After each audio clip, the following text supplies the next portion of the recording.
we, the citizens of America, are now joined in a great national effort to rebuild our country and restore its promise for all of our people. Together, we will determine the course of America and the world for many, many years to come. That was President Donald Trump in January of 2017. Could the chaos and volatility that have characterized these last 4 years have been foreseen on that day? It's hard to say, but as the Trump presidency enters its final days, it's hard not to view the storming of the Capitol by an unruly mob incited by the president as the sad epitaph to his term. I'm Sam Roberts of the New York Times, and welcome to the New York Times Close Up. From the Muslim travel ban to the appointment of 3 Supreme Court justices, from stoking racial divisions to a mishandling of the coronavirus pandemic, the Trump term has been a roller coaster. On today's program, we'll take a look back at these extraordinary 4 years with Times reporters and writers who've been reporting on the White House. Maggie Haberman, White House correspondent, Peter Baker, Chief White House Correspondent, and Mark Leibovich, Chief National Correspondent for the New York Times Magazine. Welcome to all of you. Maggie, I'm trying to get a little perspective on what happened in the past week. And when you look at the riot at the Capitol, if the police had done their job in blocking the protesters, there would have been a wild, raucous protest, but not something that would have been labeled a coup or an insurgency. And when we look back at the election of 1876, when we look at John Adams, who presided over the Alien and Sedition Acts, Lincoln over the suspension of habeas corpus, FDR, who interned Japanese Americans, how much worse is Donald Trump been a threat to democracy than these other incidents or presidents historically? I think we are still assessing just a couple of things, Sam. One is in digesting what happened over the last week, the security failures, the failures of intelligence about what was coming to Washington, the failures to adequately staff the Capitol with Capitol Police and others who could provide some kind of a buffer from the protesters to the Congress people who were certifying the election. There's a lot we don't know. In terms of the threat that President Trump presents to democracy, his threat has generally been with his words and with social media. And his threats have been more about treating words as if they don't matter, treating words as if they are separate from actions. And so the president has, for 5 years prior to taking office, during his 2016 campaign, stoked this level of anger, talked about language that his supporters saw as some kind of a cue for them to take up arms and to fight for him. Yes, that day at that rally, he used the word peaceful. We want you to march peacefully. But he also used the word fight over and over and over again. And his final word to the supporters at that rally was, we're not going to win if we show, quote unquote, weakness. And so he has represented a different kind of threat. Social media and its existence represents a different kind of threat. But I think we are still figuring out, and Peter can speak to this better than I can, where he falls in the length of US history. Peter, why don't you speak to that and explain? Because again, if the Capitol Police had done their job, and no evidence that I'm aware of that the White House held them back, there wouldn't have been that storming of the Capitol itself. Well, I think that's true, but I also think that leaves the impression perhaps that this was a protest that got out of hand. It was more than that. I mean, these people came with a plan to be violent. They brought weapons. Pipe bombs were planted outside of the Republican National Headquarters, either to cause damage or to distract police away from it. So it was more than just that the security failed to control a crowd that got out of hand. It's that there was a deliberate attempt on the part of at least some of the people, probably not all, certainly probably not even many necessarily, but enough of them came with the idea that this was going to be their attempt to seize control of the Capitol, that, we shouldn't underestimate just how serious that was. Now, where does it fall in history? It's a great question, right? You mentioned John Adams and the Sedition Act, obviously Lincoln and habeas corpus. We had FDR lock up the Japanese Americans. We had Jim Crow and slavery. We've had a lot of moments in our history that were anti-democratic in a real way. And we've had radical elements like the ones we saw last week at the Capitol throughout our history. We've seen conspiracy theorists and extremists and violent elements. What we haven't seen, I think, until this moment is a president in the Oval Office intentionally stoking it, intentionally playing to these divisions and playing with fire, if you will. Even his own staff would tell you, and Maggie knows this better than I do, his own staff would tell you, we always told him that if you play with matches, you're going to set a fire. And he has set a fire in this country over the last 4 years that led to last Wednesday. It wasn't just what he said at the rally. It's 4 years of encouraging and enabling and emboldening the most fringe elements of society and telling them that they had a friend in the Oval Office and that they were right about their most wild conspiracy theories about the deep state and about the cabal of establishment figures who were trying to suppress them. So that opposed to even some of his less democratic predecessors. Mark Leibovich, as Peter just said, some of the members of the staff were telling the president this. So now we're seeing some resignations on the part of the staff, resignations on the part of cabinet members. Is this courage on their part, profiles in courage, belatedly perhaps, or is it self-preservation on their part? I think probably both. I mean, they've gotten a lot of criticism throughout this whole administration that they hadn't done anything like this to this point. And many, it's pretty obvious that a lot of this was at least presaged through a lot of the incidents that you mentioned before.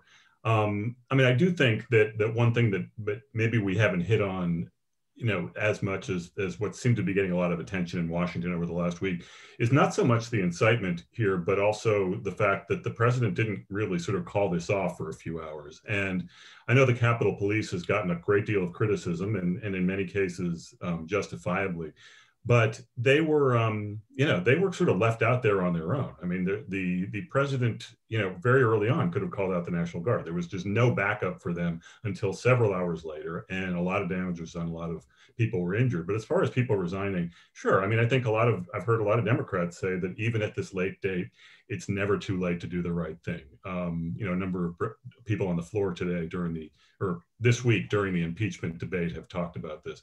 And I think you've seen some of that, but I think obviously it's a very sliding curve here. And what about the vice president? What do you think was the epiphany for him? I'm not sure the vice president has had an epiphany. I mean, I'm sure the vice president's eyes have been wide open from the outset.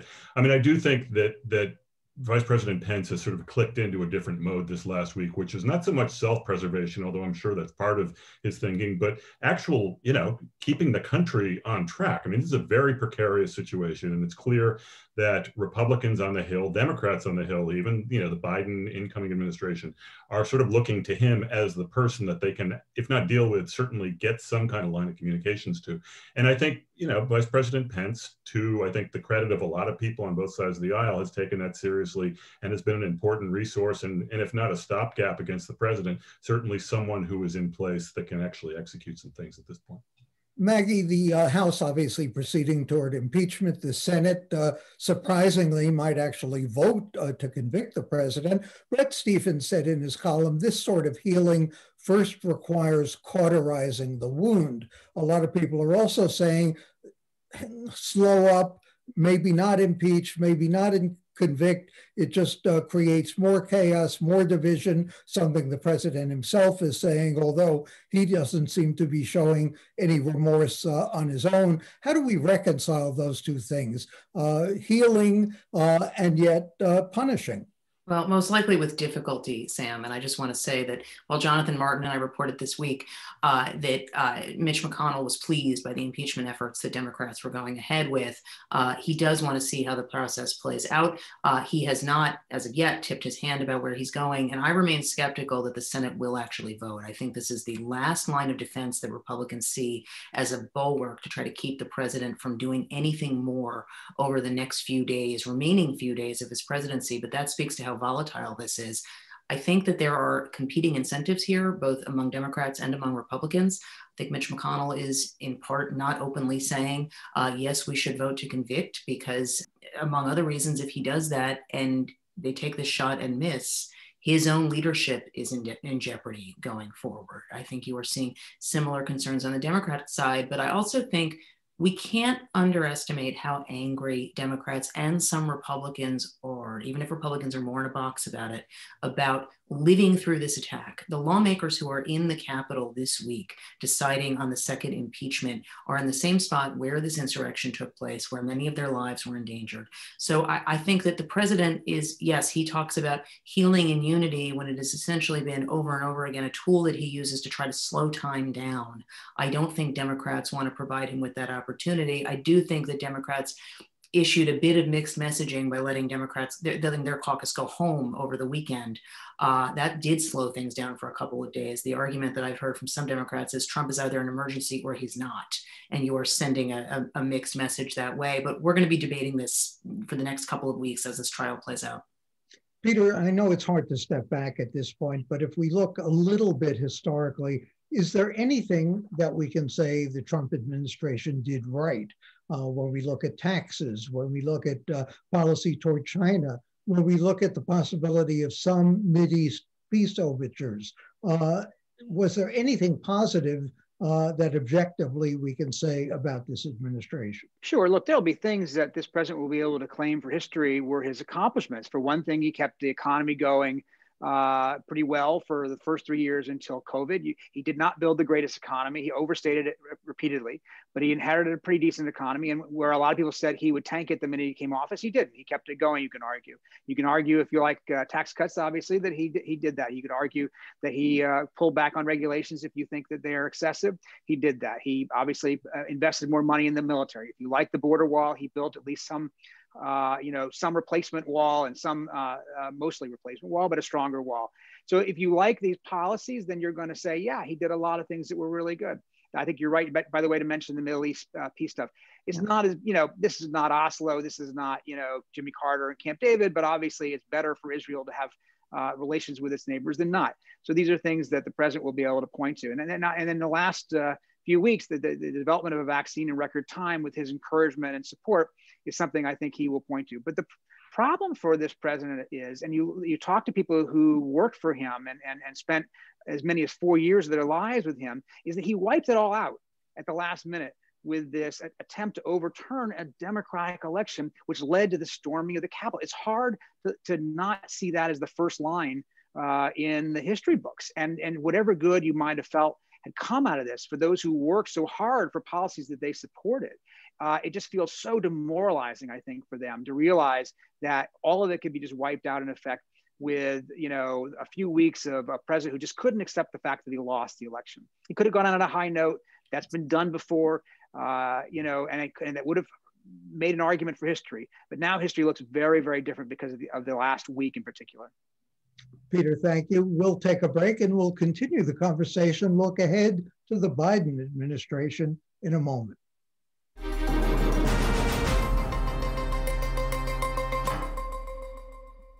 Welcome back. In 5 days, Joe Biden will be inaugurated as president. How will this White House change America?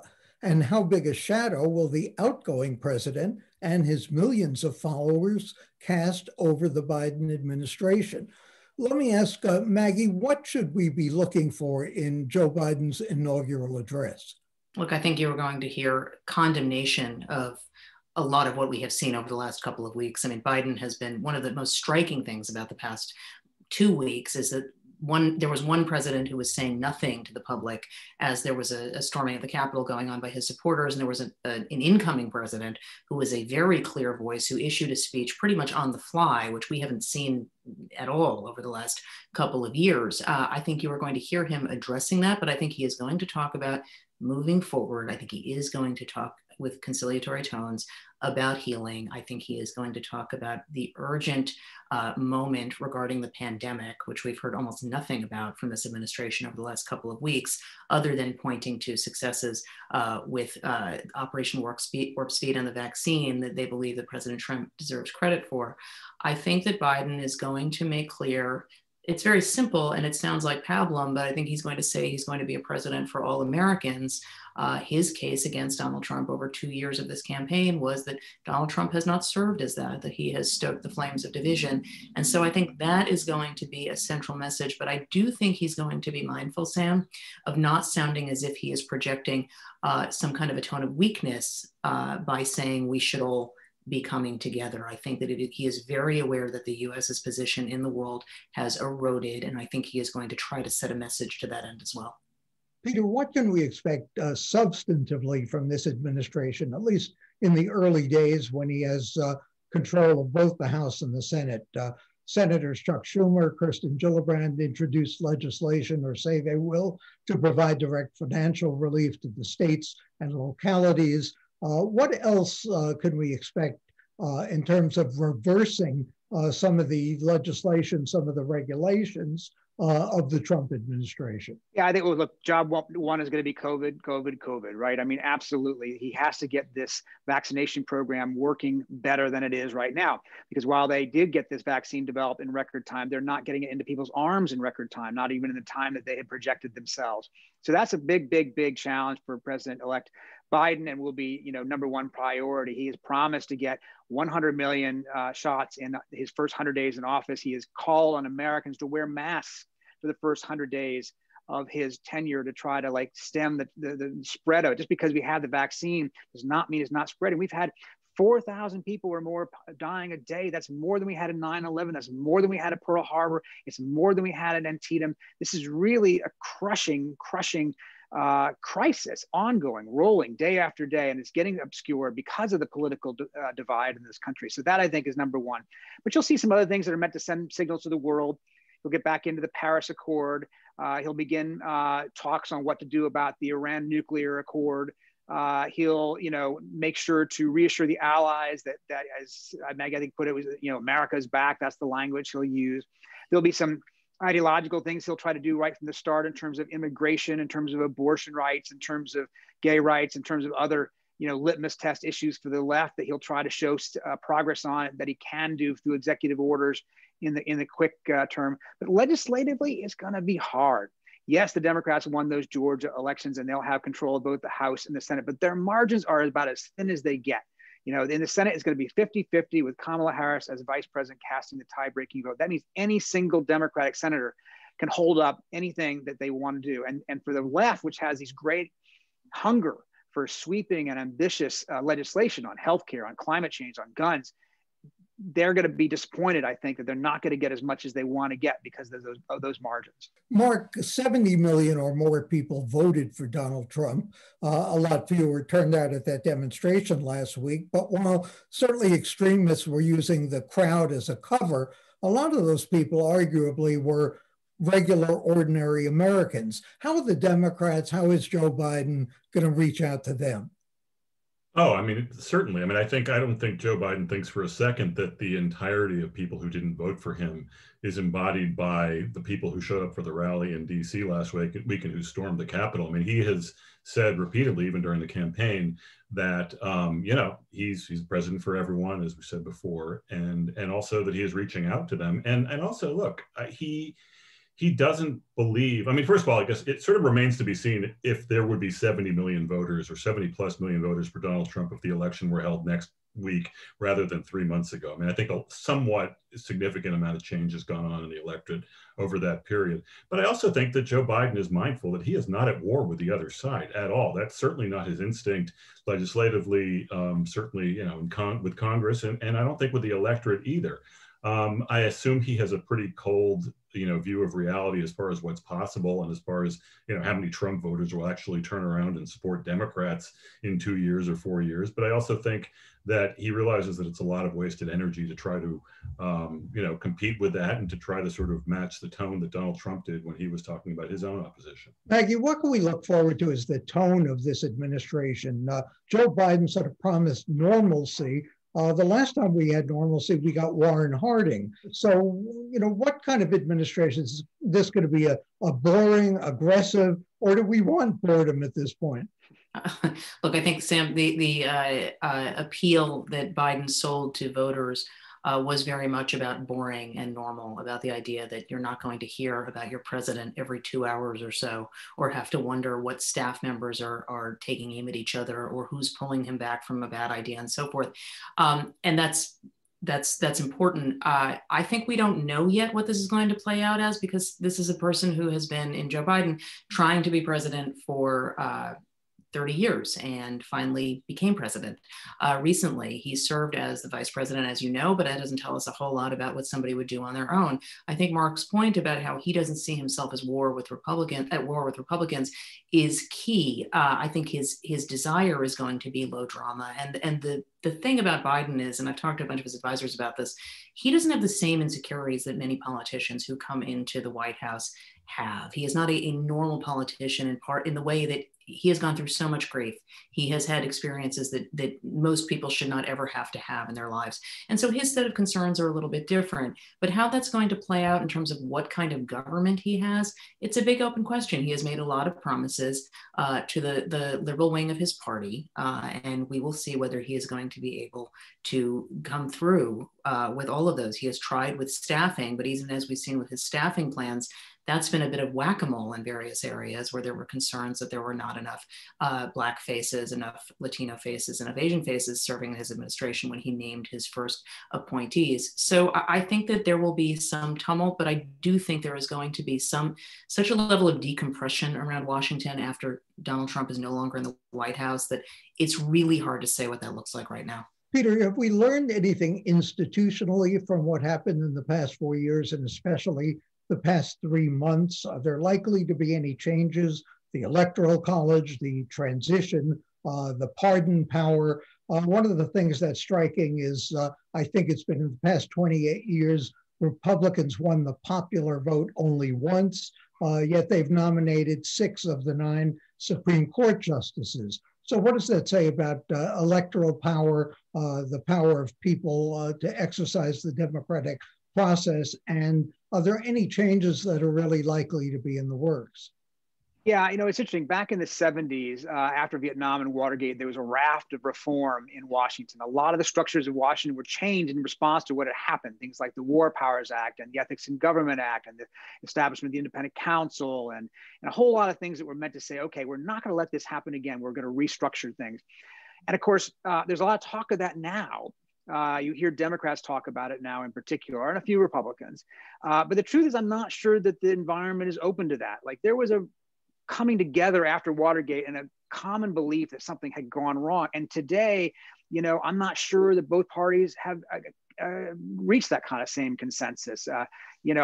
Listen to the debate this week about the impeachment on the House floor. You're still hearing lots and lots of Republicans who have no interest in coming together with Democrats in renouncing Donald Trump. And a lot of these reform efforts would be, in effect, renouncing Donald Trump and what he had done, the boundaries he had crossed, the norms he had violated. So I wouldn't expect that there will be quite as much of the sweeping stuff that people would like. The Electoral College is going nowhere. It's not, you're not going to get rid of it. It would require a constitutional amendment. Because of the very reason you said, Sam, Republicans have benefited from it. Why would they get rid of it? Why would they get rid of the one thing that's kept them in the White House for 3 terms rather than just 1 term in the last 3 decades? So it's in their interest not to get rid of it. Similarly, I don't think, the idea of restricting pardon power, maybe. But the truth is now Democrats have the White House, and they don't want their power to be restricted once they're in there. So it always looks different once you sit in the office. And we've seen that time and time again through history. And I think there'll be reforms, but I wouldn't be expecting, grand sweeping stuff.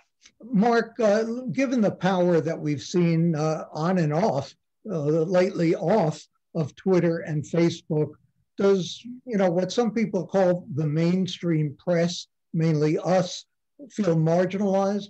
Is the mainstream press? I don't think so. I haven't talked to many of my mainstream press colleagues, and we've sort of bemoaned our marginalization. But look, I think one thing that Donald Trump has taught us all is that he doesn't really need us as badly as we used to think we did. And this is not a Donald Trump specific phenomenon. We've been saying this for years, but his Twitter feed, as we've learned over 4 years, and we certainly have learned over the last few days since he's gotten kicked off Twitter, is an extremely powerful tool for him. It's not just a tool of communication, but it's a tool of both a megaphone, but also it's a view into his mind. And I think he loves people looking into his mind. He loves sort of throwing his mind in our face. I mean, that's sort of been his thing for a long, long time. And Twitter was a perfect companion to that impulse of his. So yeah, I mean, I would be really surprised if Joe Biden took full advantage of Twitter, or really any advantage at all of Twitter, other than some maybe boilerplate statements that came out in the president's Twitter account. But I think, look, I mean, Twitter's here to stay, social media is here to stay, and I'm sure there will be other companies that we have never heard of now, or that haven't been invented now, that we will be talking about in 8 years that sort of follow along the continuum of what Twitter's done for Donald Trump. Maggie, a quick last question. Is this still Trump's Republican Party? It is for now, until we have evidence that it's changed. I mean, I think that this is why the impeachment vote, for people who, in Republicans who want to kind of cauterize what they see as the wound of Donald Trump, having people on the record condemning what he did through impeachment, not just censure, was so important. But the reality is that he has changed the party, and whether the party will continue to stay with him after this, whether corporate America has decided he is too toxic and that makes it more risky for people, I think that's a big open question. But I mean, I have to say, we have spent, Sam, as you know better than anyone, decades writing about the demise of Donald Trump's visibility or influence or ability to come back. And this one is extremely different than anything else he has gone through. But his disinterest in going away has always been an important factor in his ability to come back. And I don't see any sign that he's just slinking off. Thank you, Maggie Haberman, Peter Baker, and Mark Leibovich of the New York Times. And for the New York Times and CUNY TV, I am Sam Roberts.